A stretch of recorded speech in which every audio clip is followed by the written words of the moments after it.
안녕하세요 여러분, 사냥개입니다. 오늘은 이번 주 매크로 지표들 리뷰 및 프리뷰 해보는 시간 가져보도록 하겠습니다. 경제 관련 지표도 제가 몇 번 공지 드렸다시피 텔레그램 공개 소통방에서 더 빠르고 가볍게 보시면서 서로 의견도 공유를 할 수 있으니까요. 관심 있으신 분들은 참여해 보시기 바라겠고요. 참고로 저는 투자 리딩, 투자 추천 절대 하지 않습니다. 자, 그럼 오늘 영상 바로 시작하도록 할게요.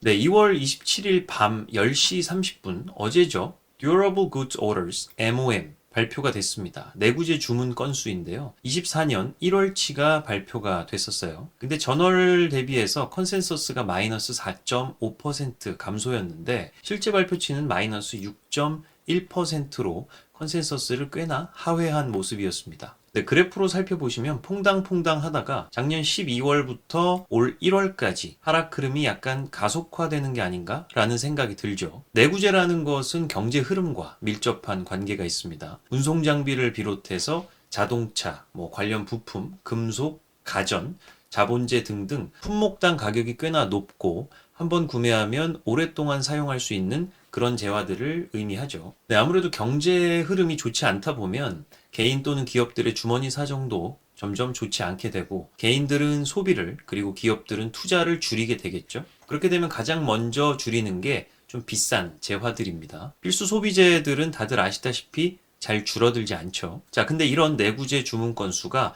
이처럼 줄어든다는 소리는 현재 동행 경기 흐름은 별로 좋지 않다라는 것을 의미합니다. 네, 이건 한국 얘기지만 잠시 통계청에서 발표하는 경기 종합지수를 살펴보면 노란색으로 표시된 선행지수 순환 변동치는 23년 4월부터 계속 상승하고 있는 흐름인데 반해, 파란색으로 표시되어 있는 동행지수 순환 변동치는 같은 기간 계속 하락하는 모습을 보여주고 있어요. 실제로 우리가 체감하고 있는 경기는 동행지수로 봐야 합니다.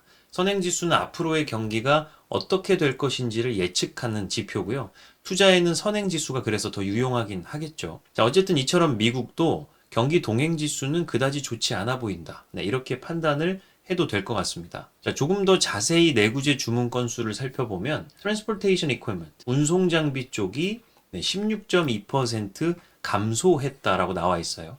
작년 12월에는 마이너스 0.6% 감소였는데 이번에는 마이너스 16.2%, 상당히 크게 감소를 하고 있죠. 자, 만약 이 내구재 주문 건수가 컨센서스보다 잘 나왔더라면 이 또한 경기가 괜찮다, 화랑이다, 그런 물가도 다시 오르는 거 아닌가?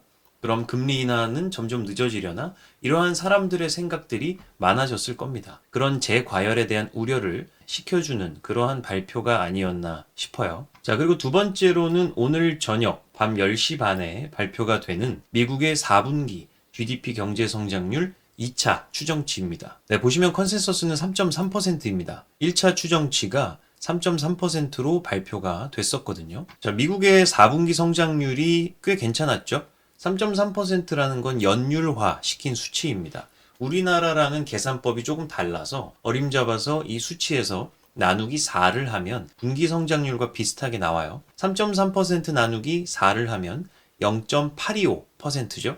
이 정도로 미국 경제가 4분기에 성장을 했다라고 보시면 큰 무리가 없습니다. 이번에 2차 추정치가 나오게 되면 좀 더 확실한 24년 4분기 GDP 성장률을 알 수 있겠죠. 자, 근데 이건 제 개인적인 생각이지만 사실 4분기 GDP는 이미 지난 시점이긴 하고요. 올해 나올 1분기 GDP 1차 추정치가 제 생각에는 더 중요할 것 같습니다. 금리 인하 첫 시기가 올해니까요. 또 관련이 깊겠죠. 작년에 좋았던 미국 경제가 서서히 식어가고 있다. 이러한 내러티브가 형성이 되어야 금리 인하 시기가 좀 더 앞당겨지고 인하 확률이 높아질 수 있겠죠. 자, 잠시 미국의 24년 1분기 GDP 관련해서 29일 내일이죠. 발표되는 Personal Spending, MOM, 개인 지출 쪽을 한번 보시면 작년 12월에 개인 지출이 0.7%로 꽤나 높게 나왔었습니다. 미국인들의 소비가 괜찮았다는 거죠.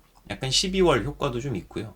컨센서스가 어쨌든 0.4였는데 이게 0.7로 나왔다 보니까 그것보다 꽤 높게 나와서 좀 서프라이즈가 났었습니다. 근데 이번 24년 1월 개인 지출은 컨센서스가 0.2%로 확 낮아졌어요. 만약 발표되는 개인 지출이 컨센서스보다도 낮게 나온다면 GDP의 68%가 소비인 미국이라는 국가에서는 1분기 GDP 성장률이 좀 떨어질 수도 있겠구나라는 합리적 의심을 할 수가 있겠죠. 그리고 그러한 예상은 금리 인하 기대감과도 직결이 될 테고요. 자, GDP 성장률과 개인 지출 모두 잘 주목을 해봐야 할 것 같습니다. 자, 마지막으로 세 번째가 제일 중요한 지표라고 할 수 있는데요. PCE와 코어 PCE, 즉 개인 소비 지출입니다. 연준에서도 CPI보다 PCE를 더 중요하게 생각을 하죠. 3개월에 한 번씩 나오는 연준의 경제 전망 보고서에서도 실업률 그리고 GDP와 더불어서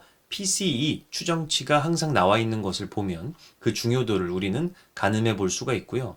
MOM 그리고 YOY 모두 발표가 되는데 에너지와 식료품을 제외하고 보는 Core PCE 말고요. 그래프로 전체 이 PCE 프라이스 인덱스의 YOY 흐름을 보자면 작년 1월부터 지금까지 쭉 떨어지는 흐름이 나타나죠. 작년 12월 발표치가 2.6%로 나왔고요. 이번 컨센서스가 2.4%니까 그 흐름은 계속된다고 봐도 무방합니다. 자, 어쨌든 물가는 지금 잘 잡혀가고 있는 건 확실하다고 보여요. 여기서 큰 이변만 없다면 연내 금리 인하도 확실한 거겠고요. 자, 패드워치를 한번 보면 올해 5월 1일에는 아직 동결 확률이 78%로 우세하고요. 올해 6월 12일에는 1회 0.25% 금리 인하 확률이 49.7%로 우세하죠. 아마도 이번 PCE 발표가 어떻게 나느냐에 따라서 이 확률들이 좀 강하게 변동을 할 것 같습니다. 꼭 주목해 보시길 바랄게요. 네, 이렇게 해서 쭉 매크로 지표들을 한번 살펴봤는데요. 투자를 하는 입장으로서 금리 인하로 인한 유동성 효과는 매우 중요합니다. 실제로 극단적인 유동성 효과를 우리는 코로나 시기 이후에 한번 경험을 했었죠. 엄청난 양적 완화에 힘입어서 화폐 가치는 쭉 떨어지고 부동산, 주식, 코인 등과 같은 자산 가치는 폭등하는 그러한 경험을 했었습니다. 다만 이번에는 그렇게 급진적인 금리 인하는 없을 거예요. 네, 금리는 올해 한 4% 후반, 그리고 내년에는 한 3%대 중후반 정도를 생각하는 게 가장 합리적인 예측일 듯 합니다. 경제가 어느 정도 유지를 해주면서 물가는 잡혀가고 실업률은 크게 튀어오르지 않고 금리도 이처럼 점진적으로 낮아지는 그런 환경이 투자하는 입장으로서는 가장 이상적인 환경이라고 할 수가 있겠어요. 흔히들 얘기하는 골디락스 가능성, 현재로서는 나쁘지 않게 흘러가고 있다고 생각이 듭니다. 자, 설령 근데 이번 매크로 이벤트가 안 좋게 수치가 발표된다고 하더라도 지금까지의 물가 흐름을 큰 그림으로 보면 연내 금리 인하는 확실시된다고 볼 수 있겠고요. 그러니까 겁먹지 마시고 혹시 주식이든 코인이든 조정 기간이 나오게 되면 추가 매수 타이밍으로 생각을 하시면 참 좋을 것 같습니다. 네, 오늘 영상은 이상으로 마치도록 하겠습니다. 도움되셨다면 구독과 좋아요, 알림 설정 부탁드리겠고요. 지금까지 사냥게임이었습니다. 감사합니다.